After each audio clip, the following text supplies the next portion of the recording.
I'm Eric Anderson. Tonight on KPBS Evening Edition, an internal dispute brewing over women in combat roles. The comments that have one San Diego lawmaker demanding a high-profile resignation. The latest mission for a good neighbor on the border is stopping the effects of climate change. I'm Amita Sharma. The way San Diego can help. Plus, a man without a name on life support for the last 15 years. The clues that may help change all of that.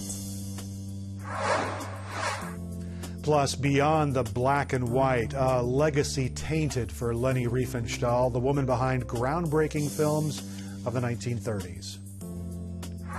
She was kind of a political nitwit, I think, but she was also an artistic genius. The San Diego theater production inspired by her life and career, KPBS Evening Edition, starts right now.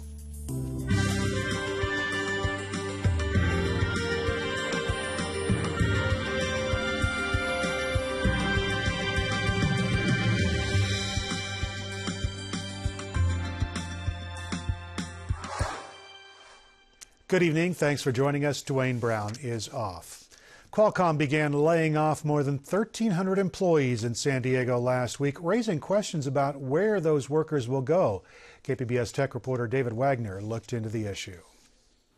This week, San Diego's largest tech employer began following through on plans to shed about 15% of its workforce. But local industry groups believe those who are losing high-paying jobs may still be able to find work in San Diego. Michael Combs with the San Diego Regional Economic Development Corporation says the latest jobs report shows local tech sector is growing. We're confident that we will be able to absorb those people, and we think that there are companies that are actually excited about being able to have some of that great talent from Qualcomm work for their companies. Combs says local companies like Cubic, iBoss, and Illumina are looking to hire. Others hope workers pushed out of Qualcomm might start their own businesses. Rory Moore is CEO of the local startup incubator EvoNexus.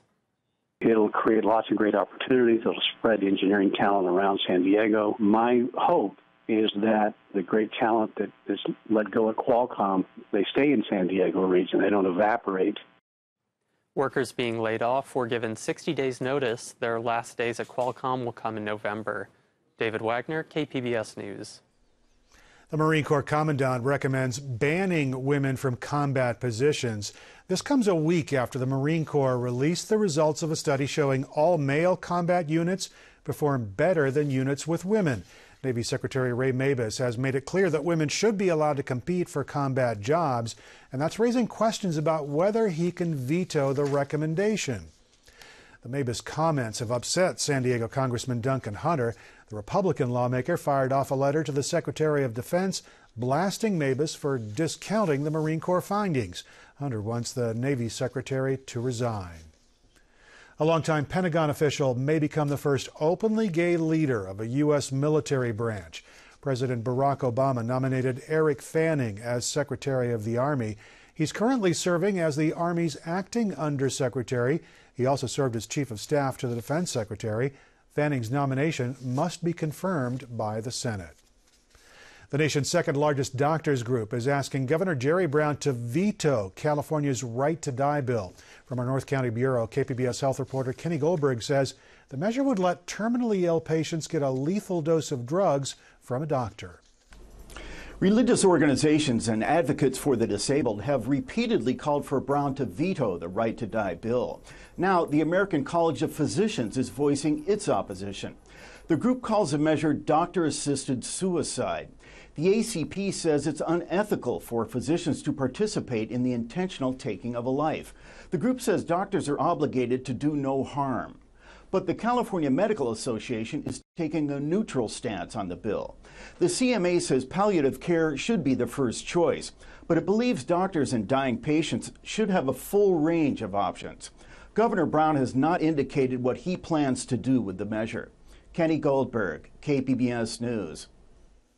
An unusual lockdown situation had San Diego educators, parents, and students on edge this week. KPBS education reporter Matt Bowler joins us to talk about the situation. San Diego Unified says it's unprecedented to have 10 schools on lockdown all at the same time. The threats turned out to be fake, but they upset thousands of students, parents, and educators. So we have students who are being told they need to start going into lockdown mode, and that's disruptive and it's very scary. The threats started around 9:30 a.m. and so many threats came in so fast, authorities thought there could have been a dozen schools in danger. It turned out to be 10. Whoever did could end up paying for the multi-agency response. It's not something easily calculated.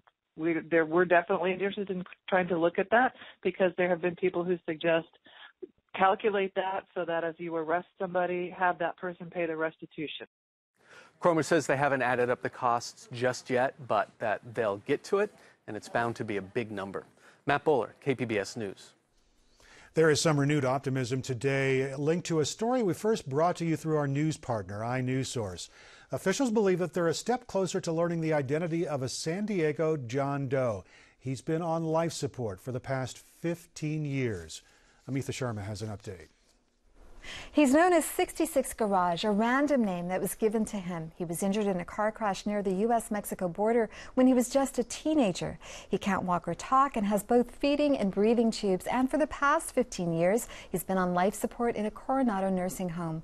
No one knows who he is or if he has any family, but that could soon change. I'm joined by iNewsSource reporter Joanne Farian, who first brought us this story. Joanne, first of all, why is this man known as 66 Garage? Well, Meetha, it really was just a random name he was given when he landed in the emergency room, and he was given that name to distinguish him from the other John Does in the hospital at the time.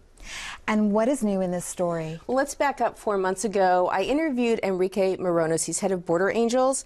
He was really touched by this story, and he decided he wanted to get involved. He put together a team of people who he thought could help find Garage's true identity. And I'll start with the head of Border and Customs Enforcement, or Customs Protection. He met with him in Washington, D.C., Mike Fisher, and he said, look, I've got this case. You've got to help me. Fisher signed on, and that sort of got the ball rolling. He got Congressman Juan Vargas involved in all of this, State Senator Ben Hueso, various academics, and also what was really key in all of this, he got some border agents involved, and the union rep for the San Diego local, he became really a pivotal part of all of this. So it's really this unlikely alliance, as you described in your story. This team comes together. What was the team able to do that the nursing home could not do all these years? Right. So first of all, they came up with a plan. They were going to start this whole publicity campaign in Mexico. They were going to post Garage's photo, try to get on television in Mexico. They were going to file public records requests to try and get original accident reports. But it turns out the first thing they tried might have worked. And that's where the border agents and the border agent union comes in. They arrange for a forensics team to come into the nursing home and do biometrics, scan Garage's fingerprints, his images, other sort of identifying markers. They ran it through their database, and up comes a hit. Somebody who 15 years ago was known to Border Patrol. So they get a name. And then what? What do they do with the information? Well, now we go on the Mexico side of things. They get this name, and Mexican officials then help track down a relative to this person. Now what's happening is they're running DNA samples to see if they're a match. But this is the first time that people at the nursing home have been so optimistic. So what will happen? First of all, when will we know the results of the DNA test, and what will happen if he's a Mexican citizen, and who will pay for his care? Yeah, good question. So first of all, it could be any day now that we find out if this really is him. So if it turns out he's not in the country legally, that he's came here illegally, the California government can still pay for his care. There's a provision in Medi-Cal that allows for long-term care of undocumented residents. His care at the nursing home is about $700 a day. Medi-Cal pays for it because right now he's poor. Medi-Cal pays for the care of poor people. The other thing that's going to happen that's going to complicate things is his family will now assume control over his care. So they'll be making all of his life and death decisions, all of his health care decisions for him, if in fact his family's located. So could reuniting Garage with the family then change the kind of care that he receives? Well, they can decide to continue his treatment in the nursing home. Will it change his prognosis? Right now, he can't move, he can't talk. His level of consciousness is really unknown. He does respond to pain. Nursing home officials don't think he responds to emotion. It's tough to say. I've seen him. I visited with him. I've smiled at him. He smiled back. Maybe it was a reflex. No one really knows. I think the big thing here, it's really going to help his family. Obviously, for 15 years, somebody out there is missing a brother or a son. So finally, they may know what happened to him. So very, very quickly, is there a possibility that if he does see a long-lost relative, such as a mother or a sibling, that that might spark an emotion in him, and we might know if maybe his sense of awareness is greater than originally thought? I think that's what we would all hope for. But, you know, after spending a lot of time covering this issue last year in that nursing home, you see that in terms of being able to judge one's level of consciousness or awareness, it's just simply an unknown. And often we attach all of our hopes and we have all of this optimism, but I don't know if that's really likely. It's a very touching story, Joanne. Thank you. Firefighters gaining the upper hand on wildfires in Northern California these days. 5 people have died after 2 fires tore through the Sierra Nevada mountains and the Napa Valley wine country. Some people want to know whether more could have been done to save lives. 2 men died after rejecting orders to evacuate.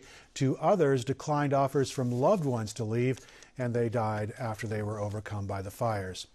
Now, this tiny cub is also recovering from the fire, the Butte fire.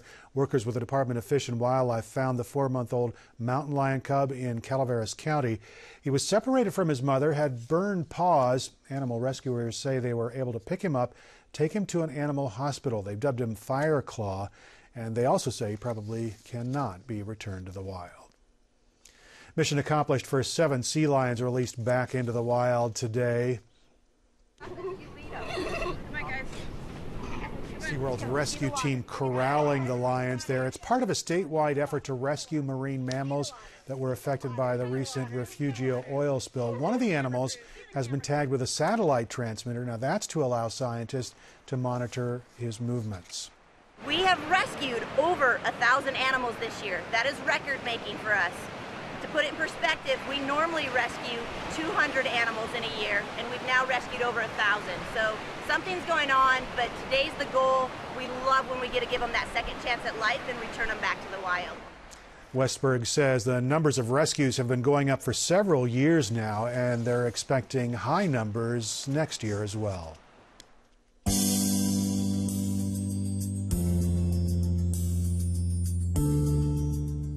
Some downtown San Diego parking places got turned into micro parks today, part of a worldwide event known as Parking Day. Home Depot manager David Gocher used wood, plants, mulch, and artificial grass to create a 6-space-long mini park. A little bit of effort and some thoughtful design turned the parking spots into places people can use. So here we have another seating area, a little bit more complex. We've got a nice table, but again, just for more of a conversation area. Sit down, relax with your friends. Nice clay chimeneas. Again, relatively simple pallet and 2x4 construction. Next door was another casual lounging area, and further along, 2 seats had a view of a vertical garden. Chris Michelle works for the Downtown San Diego Partnership. She says more people are living downtown, and that demands creativity when it comes to open, pedestrian-friendly spaces. As folks are flooding to urban centers, and remember, for the first time in 100 years, urban growth outpaced suburban growth.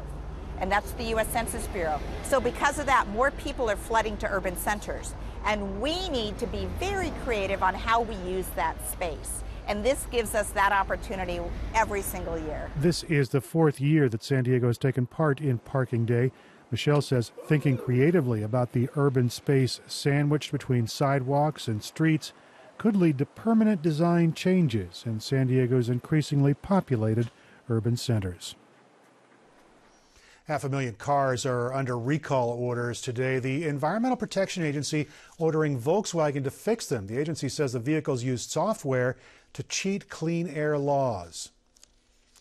Agency leaders say a so-called defeat device figured out when a vehicle was in emissions testing and turned the emissions controls on. The device turned off emissions controls during normal driving.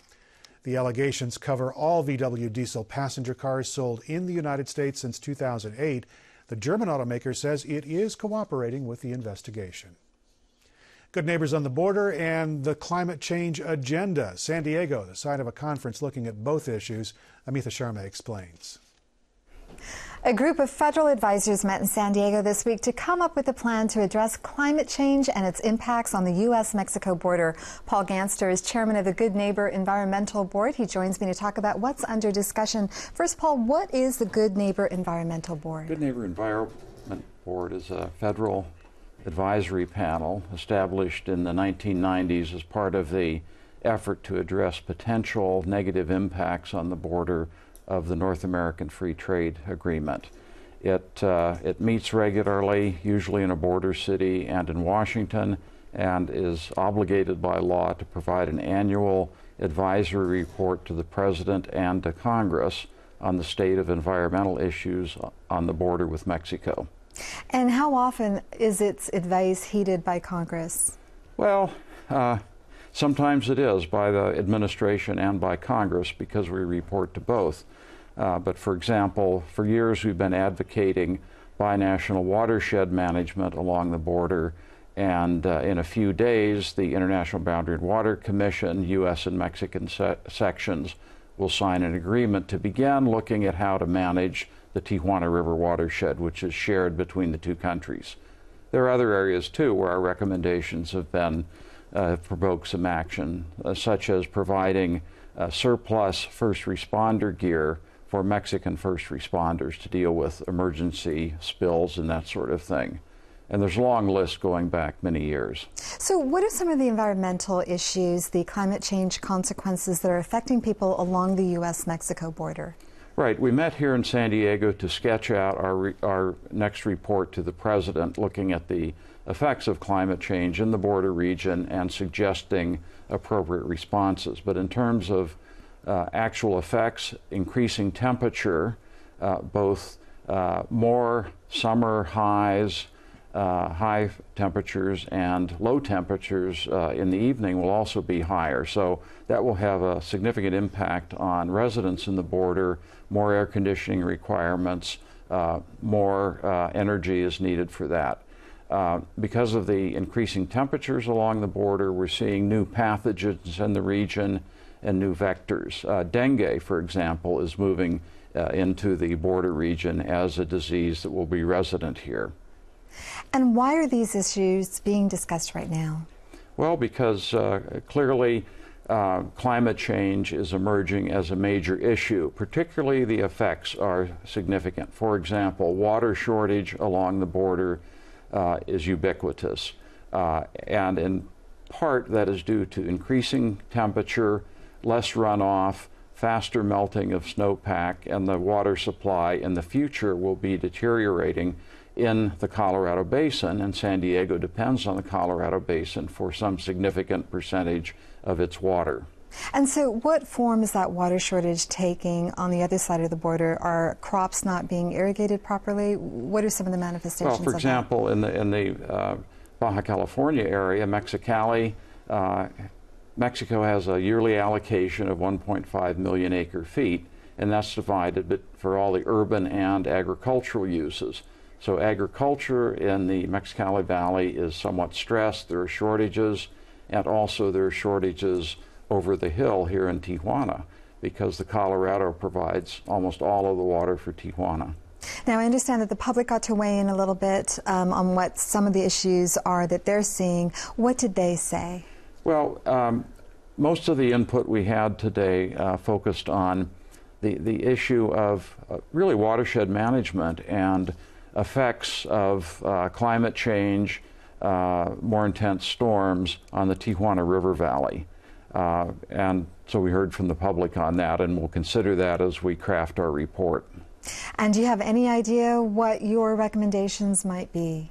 Well, we're still having lots of internal discussions because there are really many effects of climate change, and figuring out what the federal government can do to address those and to work with local and state and public groups is somewhat challenging.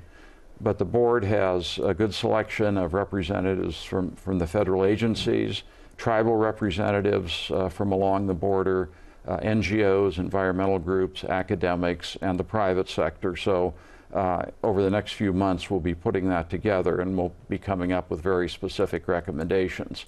One obvious recommendation is that many of the effects of climate change will be felt on both sides of the border. Some things occurring in Mexico will impact this side of the border and vice versa. And so an obvious recommendation is that U.S. agencies need to work more closely with their counterparts. Paul Ganster, we'll wrap it up there. Thank you so much for coming on the program. Thank you. I'm Gwen Eiffel. On the next News Hour, one desperate journey ends. We catch up with Syrian refugees we first met in Hungary as they settle into their new home in Germany. That's Friday on the PBS News Hour. A political power couple showing people how to do the kiss cam. No fail there. Former President Jimmy Carter and his wife Rosalind smooching at last night's Braves game in Atlanta. It made the crowd go wild, of course. Now, the former president announced he had cancer that had spread to his brain last month. But last night, he looked like he was in fine form. The presidential couple stayed for all 9 innings of the game. Diversionary Theater has a new artistic director who wants to showcase new works. He's finding inspiration from legendary filmmaker Leni Riefenstahl. KPBS arts reporter Beth Accomando explains how looking at the past reveals insights into the future. If Leni Riefenstahl were judged on her filmmaking skills alone, then she might reside in the cinematic pantheon with Orson Welles, Akira Kurosawa, and Federico Fellini. Unfortunately, her groundbreaking documentaries Triumph of the Will and Olympia were commissioned by the Third Reich, making Adolf Hitler her boss. She was kind of a political nitwit, I think, but she was also an artistic genius. That's Matt Morrow, the new artistic director of Diversionary Theater.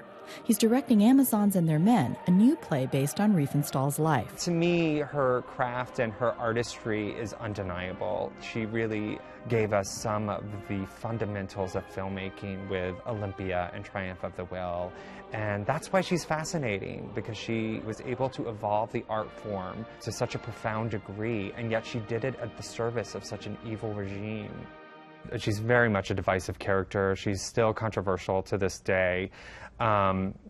I think that that's interesting. I think that she incites a conversation about art and about the power of art that we should be having. I'm playing the Frau is the name of my character, and Jordan Harrison, the playwright, has indicated that it is based on the life of Leni Riefenstahl, although it is not historical or biographical. What you will see here are mere scraps of image. Here, watch. See what you can snatch from the cutting room floor. Roll film! The Frau's in the midst of filming the mythic tale of an Amazon queen's affair with Achilles, set against the backdrop of battle. But a real war stirs outside of her soundstage, and she must confront the fact that a fascist regime is bankrolling her career. Cut! Yes! Print it! Print it! Casting the right actress is key to making the play work. You have to have that magnetic, almost likable quality. You have to want to watch them, even though they're doing treacherous, horrible things. Actress Carrie McHugh can do that without flinching. What I want the audience's relationship with the Frau to be is it's not a love-hate relationship, it's a respect-hate relationship. You have to have respect for the things she was doing in the time she was doing them, and for her genius and her talent at what she did. The Frau raises issues about art, the artistic process, and social responsibility. Themes in the show that she evokes about art making and about the importance of knowing the effect that an artist can have in a community is something that we should be talking about. Although Morrow is committed to showcasing new works at Diversionary, he says looking to the past is the only way to move forward. He was drawn to the play's setting as well as to its high theatricality, which included bringing film to life on stage. I'm working with an extremely talented projection designer named Tara Knight, and every time we sort of go into the on-camera world, we're using an immersive projection design and soundscape to sort of take us into that filmic world. I think that a lot of times projection design or media design, video design in theatrical works in particular tends to be kind of illustrative, like, oh, and now here we are in the Alps, and you see like a video footage of the Alps in the background or something. And I'm very pleased that Matt has really pushed this to be about thinking about more abstractly about this, about what is the feel of filmic language, what can filmic language be in a theatrical setting. Camera lurching, hoof high. She makes my heart stop. Film grain flickers on the stage and over the actors' faces as we're transported not just to the 1930s, but to a timeless place inside the artist's mind. Maura wonders if audiences will embrace this challenging play. At this speed, the camera can't tell the blue backdrop from the gray desert sky. I hope that they walk away mulling over how art affects them in their everyday life. And I hope that they walk away feeling inspired and thoughtful. And that's what art should always do. Beth Accomando, KPBS News. Amazons and Their Men runs through October 4th at Diversionary Theater in University Heights. Taking a look at the weather, we're expecting a chance of rain again this weekend, also a chance for thunder and lightning on Sunday. Temperatures are going to be a little bit warmer than usual. Inland, temperature is going to be in the 80s and 90s in the inland valleys. Up in the mountains, also 80s and 70s up there. And if you're going to look out toward the desert, expect triple-digit temperatures as you would this time of year. You can find tonight's stories. They're on our website, kpbs.org/evening edition. Thanks very much for joining us. We'll be back here on Monday. Have a great weekend.